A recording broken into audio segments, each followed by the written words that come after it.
কেন্দ্র থেকে প্রান্ত উন্নয়নের প্রতিটি ধাপে পুরুষের পাশাপাশি অবদান রাখছেন নারীরা। কিন্তু দুমুঠো খাবার জোগাড় কিংবা আত্মনির্ভরশীল হয়ে উঠতে নারীদের সংগ্রাম অনেকেরই চোখ এড়িয়ে যায়।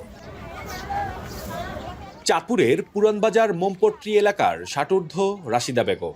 এখনো শেষ হয়নি বয়সের ভারে নুয়ে পড়া এই বৃদ্ধার জীবন সংগ্রাম। বেঁচে থাকার তাগিদে স্থানীয় বউবাজারে বিক্রি করছেন সবজি। আশায় আছেন আগামীর সরকার হয়তো পাশে দাঁড়াবে প্রান্তজনে। আমি বয়স্ক মানুষ, আমি এখন কিছু কিনে শক্তি ভালো নাই, আমি করতে পারি না। দৈন্য আর কাঁচামরিচ কিনে বেশি এই সরকারে ভোট দেয়, এই সরকার যদি আমার দিকে চায় তো সরকারে ভোট খাইবে আল্লাহ। সমাজে এখনো প্রতিষ্ঠিত হয়নি নারী বান্ধব কর্মপরিবেশ। এখনো অবমূল্যায়িত প্রান্তিক নারীর শ্রমের মূল্য। তবে এসব প্রতিবন্ধকতা দূর করে অনেকেই মুখোমুখি টিকে থাকার লড়াইয়ে। আগামীর সরকার নারী সমাজের উন্নয়নে এগিয়ে আসবে এমনটাই প্রত্যাশা বিভিন্ন শ্রেণী পেশার নারীদের।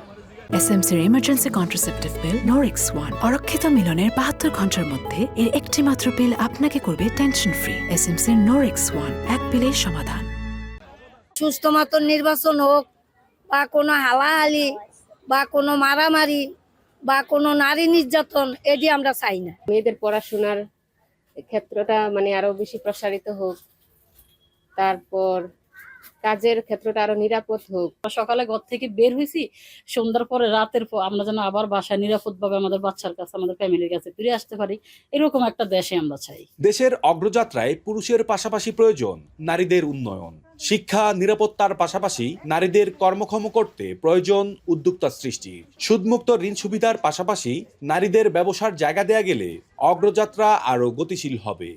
সরকার যদি আমাদেরকে নিরাপত্তা দিতে পারে তাহলে উদ্যোক্তা আরো তৈরি হবে। আর একটা দেশ কখনই আগাইতে পারবে না যদি নারীরা পিছিয়ে থাকে। নারীদেরকে যত বেশি কাজের সাথে ইনভলভ করবে, নারীদেরকে যত বেশি নিরাপত্তা জায়গাটাতে সরকার প্রতিশ্রুতিশীল হবে, তত বেশি নারীর কাছ থেকে অর্থনীতিতে অবদানের আরো বেশি ভূমিকা পাবে। জেলায় মোট ভোটার প্রায় 23,31,000। এর মধ্যে প্রায় 12 লাখ পুরুষ ভোটারের পাশাপাশি নারী ভোটার প্রায় 11,30,000, যাদের ভোটাধিকারে নির্বাচিত হবে আগামীর সরকার। তালহা জুবায়ের, এখন, চাঁদপুর।